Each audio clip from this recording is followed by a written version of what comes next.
Bien, hermanas, como saben, esta semana, la Semana Santa, vamos a tener un poco en pausa la temática de la serie Yo Soy. Bueno, realmente solo es este domingo, porque el próximo domingo justamente toca Yo Soy la Resurrección.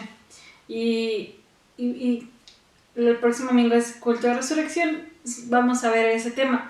Pero hoy no es una serie o una parte de la serie del Yo Soy. Hoy estamos celebrando lo que conocemos como el Domingo de Ramos y estaremos estudiando el pasaje comúnmente reflexionado o expuesto, que es la entrada triunfal.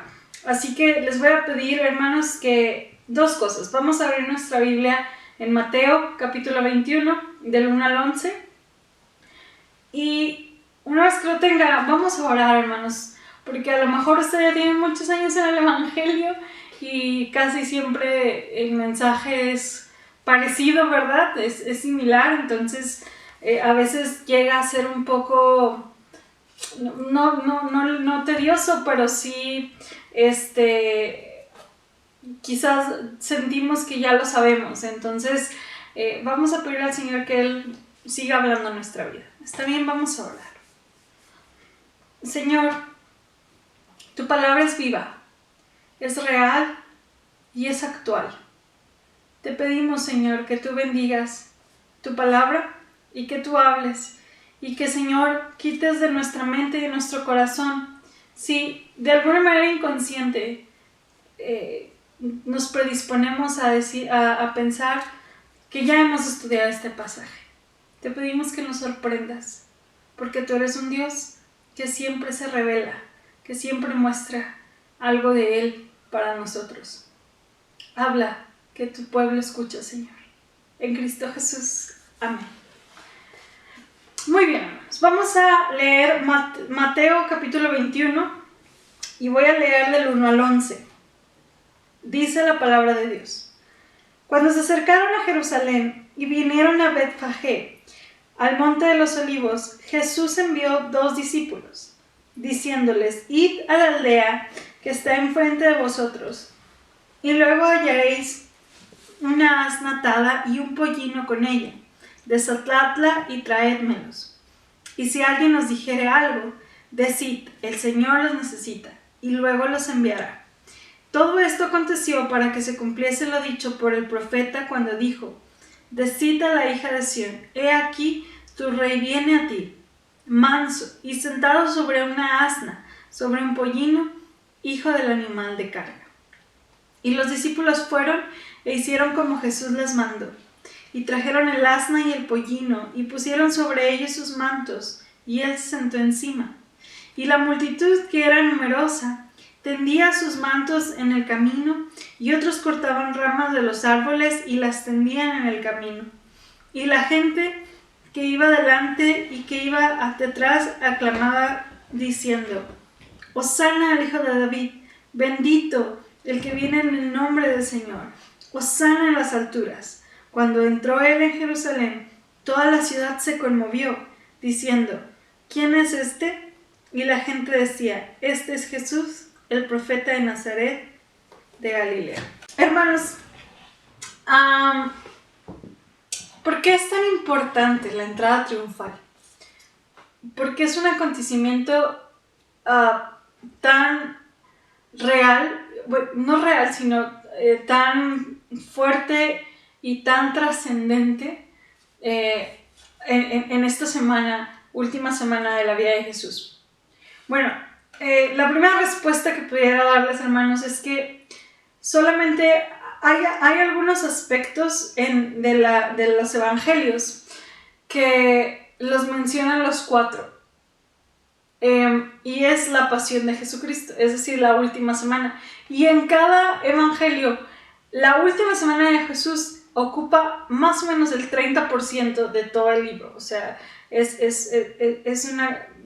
de como lo más relevante. Y la entrada triunfal entra en este espacio.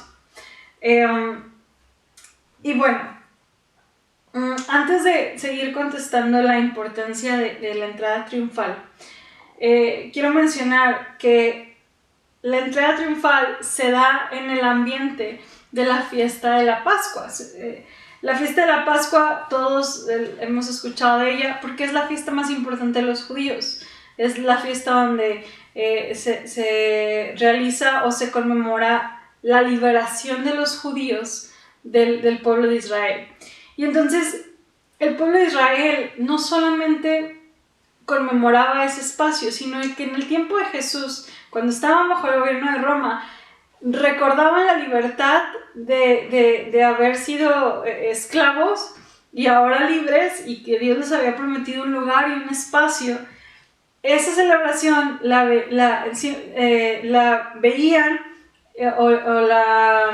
¿cómo lo puedo decir? Sí, la manifestaban no solamente en el pasado, sino que anhelaban vivirlo en el presente. O sea, la conectaban de los hechos pasados, a decir, hoy aquí y después estaremos en la tierra prometida. Entonces, para ellos la Pascua no era solamente un aspecto del pasado, sino del presente y el futuro. Y mucho más en esos días esperaban ese Mesías que libertara a la nación y que la hiciera como una nación libre de cualquier yugo, de cualquier índole. Y interesantemente, Jesús aquí se presenta como el Mesías prometido y como el libertador, e incluso como el nuevo Moisés. Más adelante lo vamos a ver un poco a detalle. En este espacio de la Pascua, todos debían ir a Jerusalén, sobre todo los hombres que vivían alrededor de 35 kilómetros, me parece que leí, alrededor de Jerusalén, tenían que ir a la Pascua, tenían que ir a Jerusalén al templo, donde se conmemoraba de mayor manera. Y en ese tiempo, obviamente la gente se aglomeraba. Josefo, que es un historiador de aquel tiempo, dice que en los tiempos de Pascua había alrededor de 3 millones de personas en Jerusalén, cuando vivían normalmente 200,000 personas, 250,000 personas en Jerusalén, se aglomeraba y llegaban a ser hasta 3 millones en tiempos de Pascua. Entonces, todo esto lo digo para que se imaginen cómo es o cómo era ese tiempo, ese espacio. Y en ese momento es cuando ocurre la entrada triunfal. Y quiero apuntar a 3 cosas que arroja la entrada triunfal y entender por qué es importante ese acontecimiento. Seguramente hay muchísimas más, pero solamente quiero enfatizar 3. La primera, acabamos de leer en los versículos del 1 al 5. Jesús venía de recorrer Galilea, Jericó y Betania. Y antes, en el Monte de los Olivos, donde se alcanza a ver Jerusalén, Jesús manda a 2 de sus discípulos por el burro para poder montarlo. La primera señal, o lo primero que nos encontramos en la entrada triunfal es el cumplimiento de las promesas. Mateo enfatiza para que se cumpliera lo escrito porque Mateo está escrito para los judíos, entonces los judíos necesitaban la evidencia de que Jesús estaba cumpliendo con todas las promesas del Antiguo Testamento. Entonces Mateo enfatiza y dice para que se cumpliera lo que había dicho Zacarías. Y hermanos, creo que este es un aspecto bien importante. Encontramos en Jesús el cumplimiento de todas las promesas del Antiguo Testamento. Jesucristo era la persona esperada desde el Antiguo Testamento para venir a cumplir los propósitos de Dios y la misión de Dios para con la humanidad. Jesucristo cumple más de 300 promesas que hay escritas de Él en el Antiguo Testamento. En alrededor de unos 600 años se escribieron promesas para la venida de Jesús en diferentes lugares a través de diferentes personas, y todas las cumplió Jesús. Ha habido algunos críticos, algunas personas que obviamente dudan o de la humanidad o de la divinidad de Jesucristo, y que ellos dicen que Jesucristo realmente fue un charlatán, porque tuvo la oportunidad de manipular y planificar todo. Es decir, pues esta es la lista de promesas, bueno, voy palomeando todas las que realizo, ¿no? Estaban escritas, entonces es fácil de hacer un plagio o de alterarlas o de buscar la manera de cumplirlas. Hermanos, estamos hablando más de 300 promesas en 33 años de vida. Y hay muchas promesas que realmente Jesucristo no pudo haber tenido el control de ellas, humanamente hablando, para que se realizaran. Hablamos de su nacimiento, de cómo nació, del lugar, la forma en que se dio el nacimiento. Todo eso, Jesús no pudo haber ido a pagarle a alguien para que se pusiera ese panorama o el lugar según lo que había dicho las Escrituras. Asimismo, su muerte y su sepultura. Jesús no tuvo la forma de controlar muchas de las promesas que se fueron cumpliendo paso a paso. Hablamos de una soberanía de Dios, hablamos de un control de Dios, y no estamos hablando de alguien que manipuló o planificó las promesas para hacernos entender que Él las cumplió. No pudo haber sido así de una manera realista. Y vemos, hermanos, especialmente en este pasaje, en la entrada triunfal, vemos cumplirse muchos aspectos mesiánicos, pero singularmente el que nos señala Zacarías 9:9, que lo acabamos de leer. Decida la hija de Sión: he aquí tu rey viene a ti, manso y sentado sobre un asna, sobre un pollino. ¿Por qué en un pollino? Pues ¿por qué esta promesa? Bueno, en aquellos entonces, cuando una persona real entraba a un lugar, generalmente entraban en un caballo, ¿verdad? Con espada, y alguien que entraba en un asno se refería, como dice el mismo versículo en Zacarías, manso, humilde. Habla de una señal de paz, de una señal de humildad, que venía en son de paz, no de guerra. Refleja el carácter de Jesús en cuanto a su actitud para gobernar, y en cuanto a las características que tiene su reino. Es por eso que el pollino, Dios desde de antemano o desde el Antiguo Testamento había predicho cómo iba a entrar, y entendemos qué simboliza. Encontramos en la entrega triunfal el cumplimiento de promesas que había en el Antiguo Testamento sobre la persona de Jesús. Pero todavía profundizando un poco más, hermanos, el propósito del libro de Mateo es el reino de Dios, es señalar a Jesús como el Mesías prometido y como el rey que Dios había prometido, valga la redundancia, y que el reino de Dios se había acercado ahora al pueblo. Entonces Jesús, vemos en Mateo como muchas veces mencionó este reino que se iba a establecer, y a Israel se le iluminaban los ojitos cuando de imaginarse de ser libres del yugo opresor de Roma. Ellos veían los milagros de Jesús, y versículos atrás en el libro de Juan sucedió la resurrección de Lázaro. Es decir, ahorita la fama de Jesús estaba al tope, y todas estas señales decían: ¿será este el Mesías? ¿Será este el que nos va a rescatar de Roma? ¿Será este quien nos va a quitar? Y vamos a poder vivir la experiencia que vivió Israel en el Éxodo.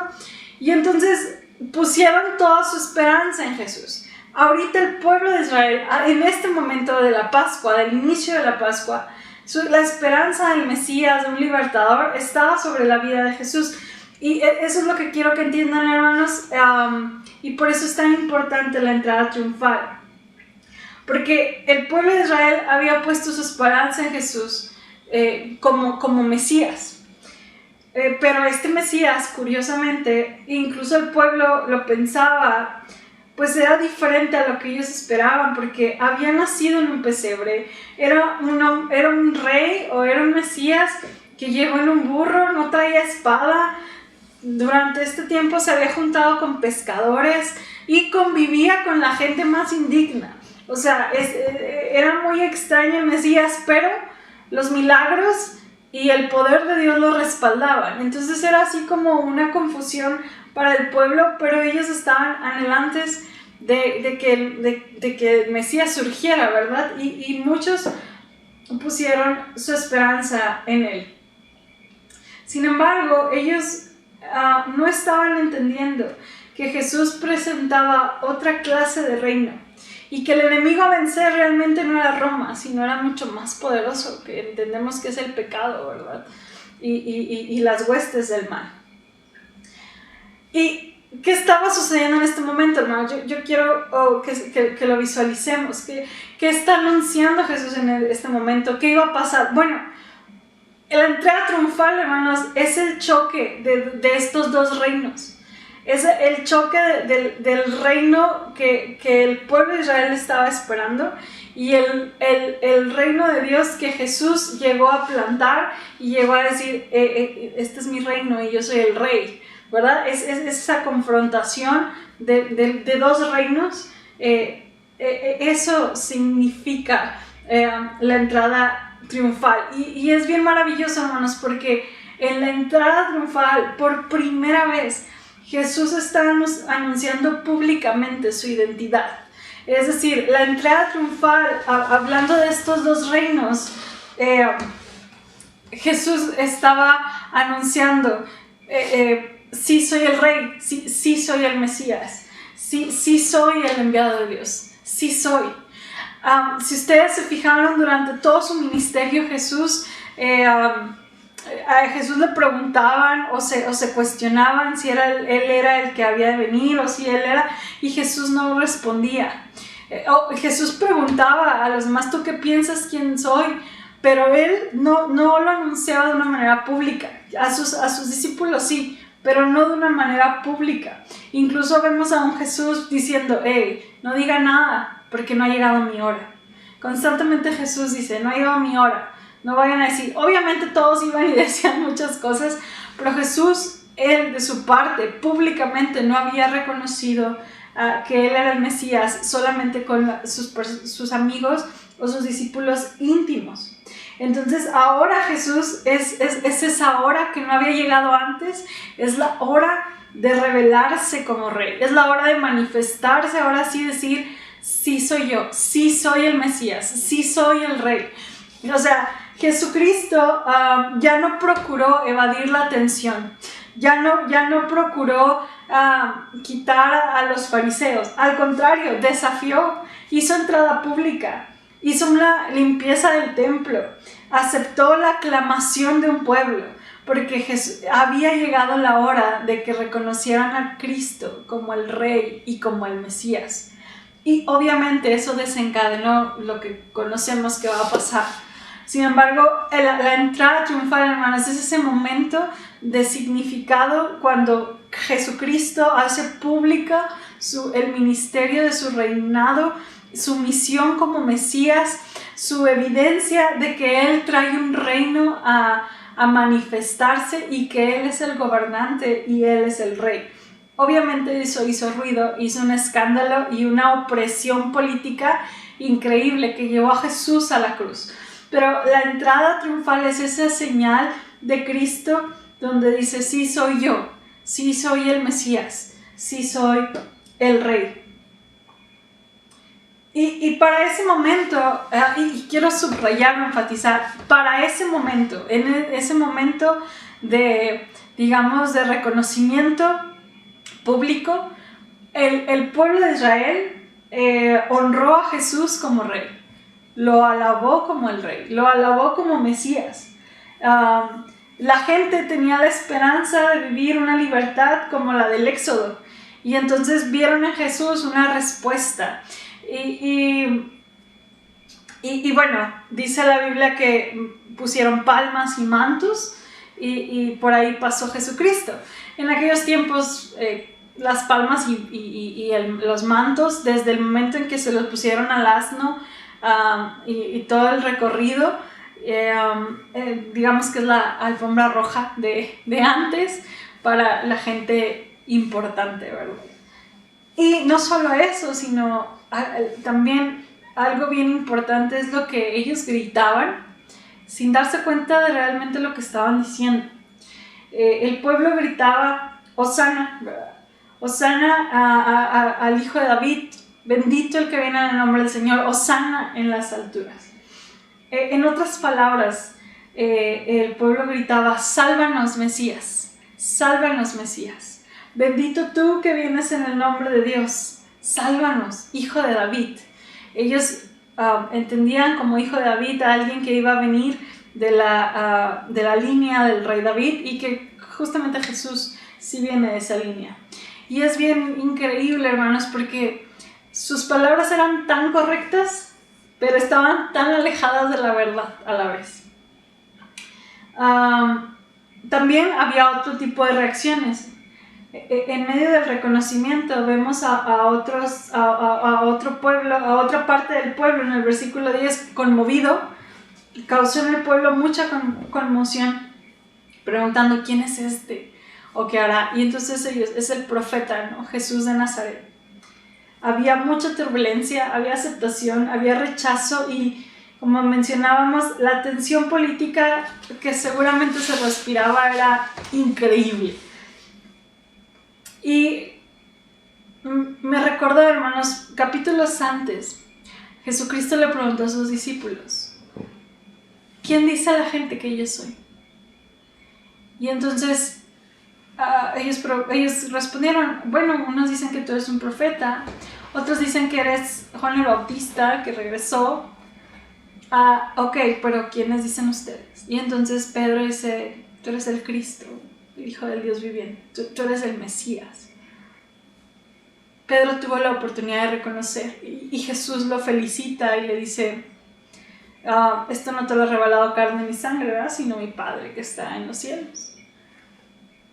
Y vemos esta plática interesante, porque después de que Pedro reconoce y le dice, ¿sabes qué? Tú eres el Mesías. Versículos de abajo dice, el Hijo del Hombre o el Mesías tiene que morir. Y para Pedro y para los discípulos eso es un shock. Ellos sí creían que era el Mesías, pero cuando Jesús les dice, sí soy, qué bueno, lo entendieron, Dios les reveló que yo soy, pero tengo que morir. Y para ellos es un shock, hermanos, porque el Mesías no podía morir. O sea, el Mesías venía para ser el héroe, para salvar al pueblo de Israel, para quitar a Roma y para quitar a los opresores y para hacer una nación grande y pues que fuera influyente y que fuera próspera. Para eso iba a venir el Mesías. El Mesías no podía morir bajo el yugo romano, por favor. O sea, el Mesías debía salvar. Y eso era, hermanos, lo que chocaba totalmente contra el pueblo de Israel. Todo lo que ellos habían creído durante toda su vida, Jesús viene y se los derriba y dice, así no son las cosas, no has entendido a qué he venido. Y eso es lo que generaba el shock, y ese era el grave problema, hermanos. Y eso fue lo que desencadenó todo. El poco entendimiento del pueblo en la misión de Jesucristo, en la misión del Mesías, fue lo que llevó a Jesús a la cruz. Entiendo perfectamente que Jesús dice, a mí nadie me quita la vida, yo la doy por ustedes. Pero hablando del pueblo, hermanos, no es que no creyeran que, bueno, en un principio creyeron que Jesús era el Mesías quizás, pero ellos esperaban otro Mesías y nunca entendieron o no lograron entender el reino que este rey venía a establecer. Y esto, hermanos, nos lleva precisamente al punto 3. Hemos visto que la entrada triunfal cumple promesas, y la entrada triunfal hace un reconocimiento público del reinado de Jesús.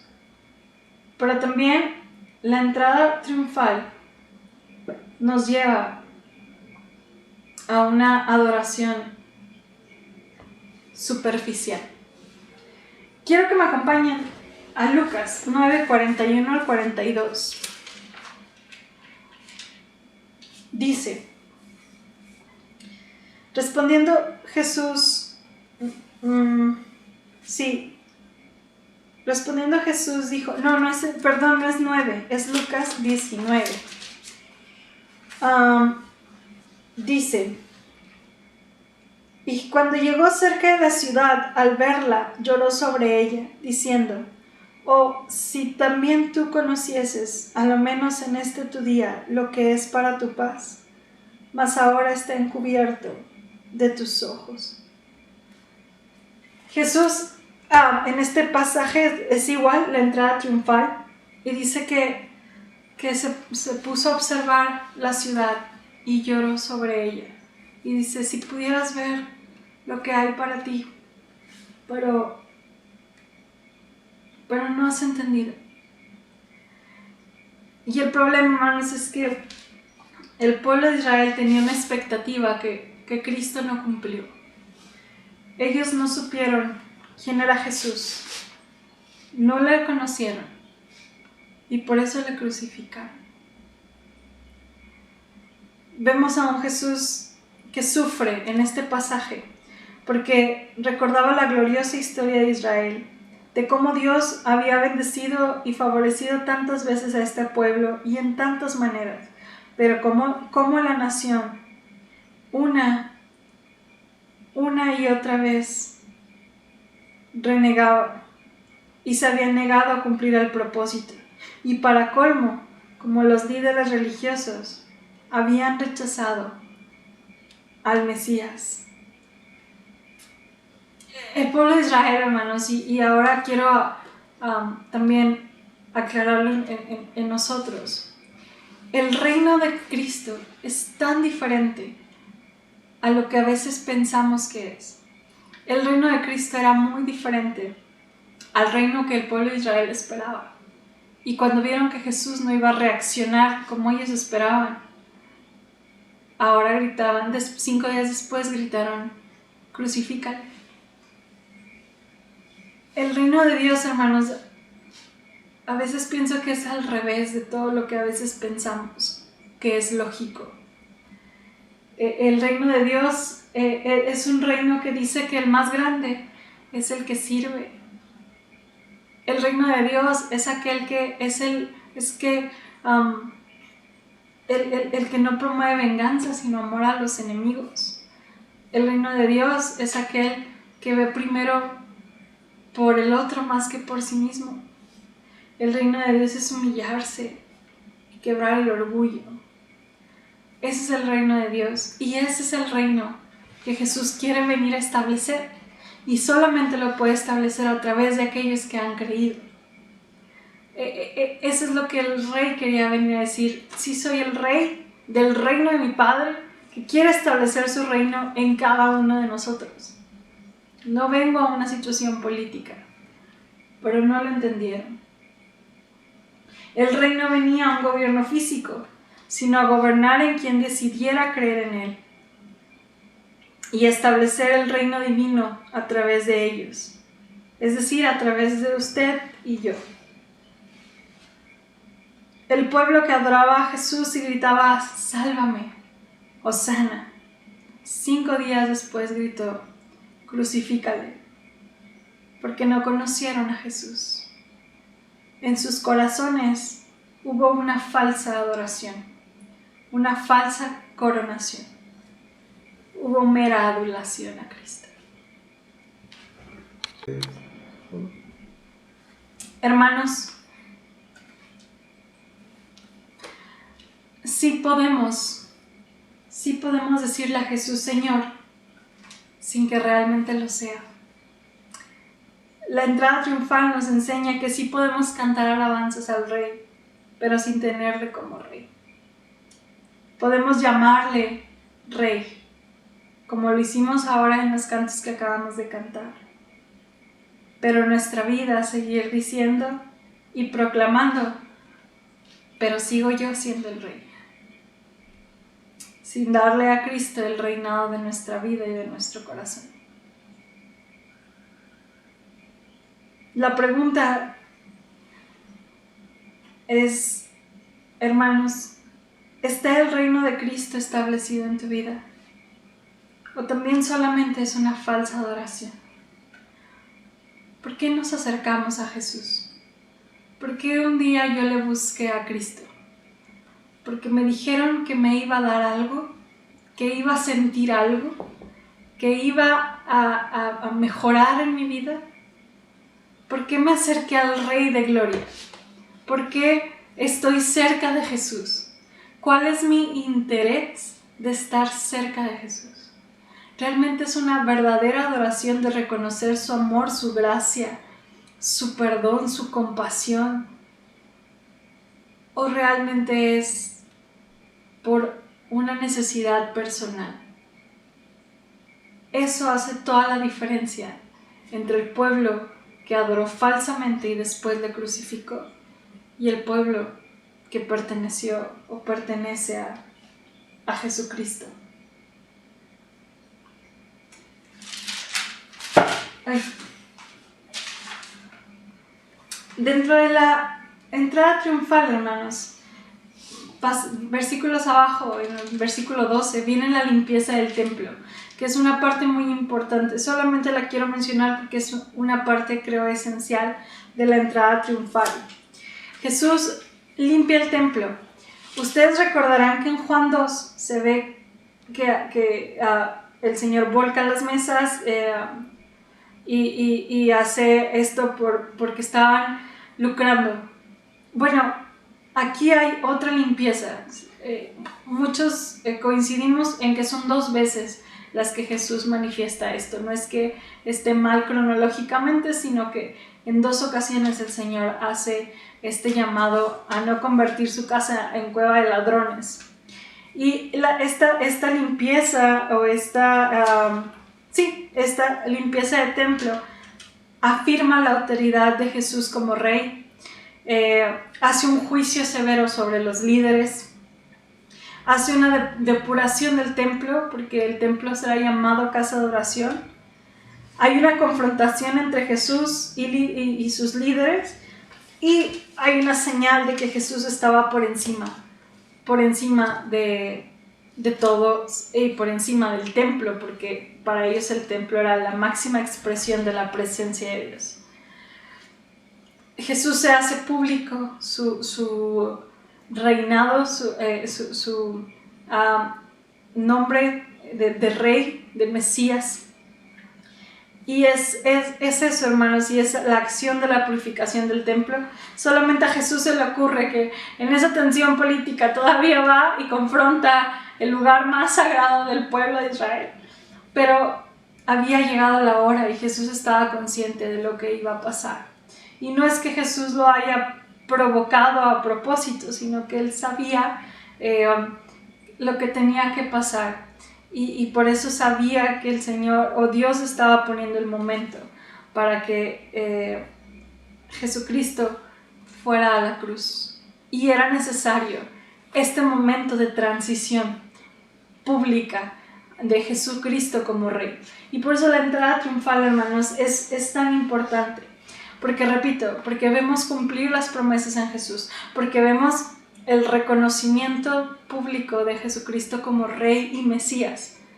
El problema fue que el corazón estaba muy lejos de entender el verdadero reinado del Mesías, la verdadera misión del propósito de ese Mesías. Y nosotros, hermanos, como hijos de Dios, como hombres y mujeres cristianos que hemos aceptado el Evangelio, debemos de tener muchísimo cuidado de no estar esperando algo que el Rey realmente no nos promete o realmente no afirma que nos vaya a dar, sino que lo estemos adorando por quién es Él.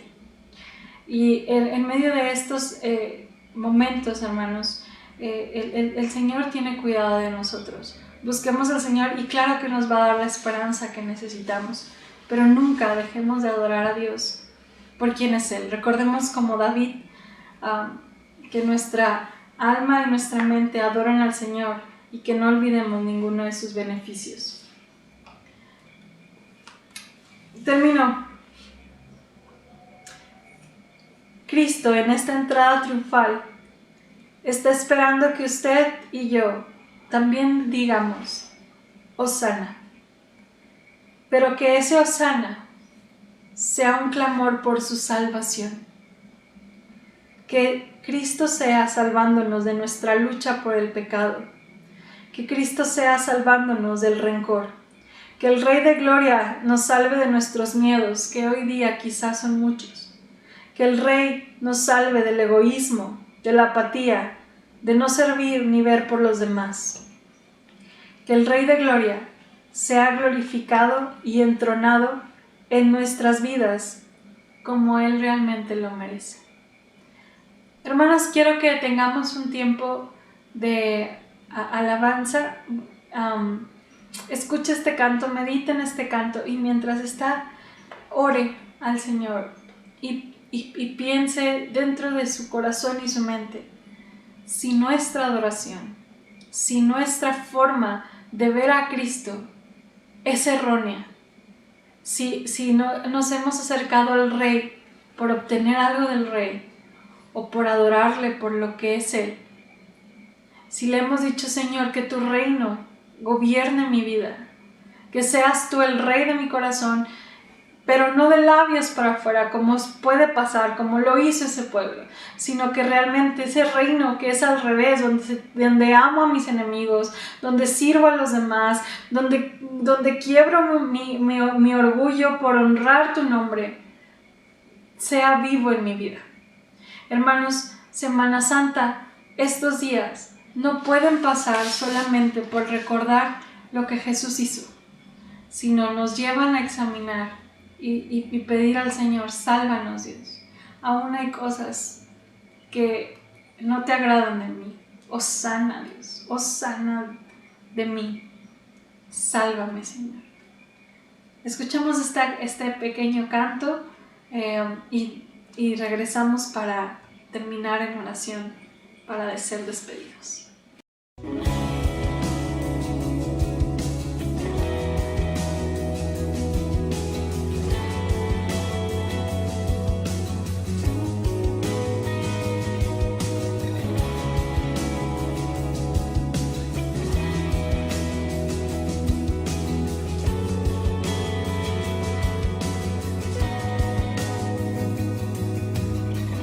Veo al Rey de Gloria.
Bien, hermanos, vamos a orar para ser despedidos. Vamos a pedirle al Señor que su bendición sea con todos nosotros.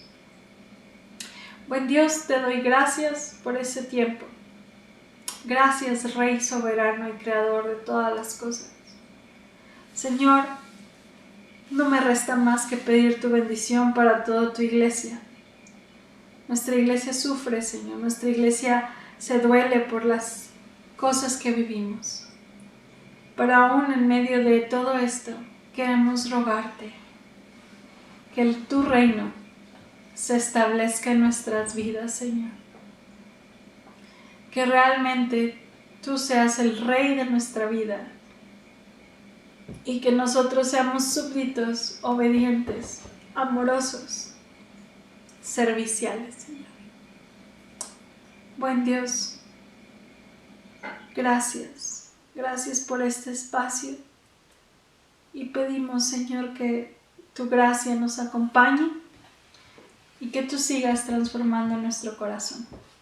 Prepara este tiempo de Semana Santa para honra y gloria de tu santo nombre. Bendito eres, bendito es tu nombre. A ti la honra y la gloria por siempre, nuestro hermoso Rey. En Cristo oramos. Amén. Que el Señor les bendiga, hermanos, que la gracia del Padre, el amor de Cristo y la comunión con su Espíritu los acompañe en todo. Un abrazo y un beso a todos ustedes.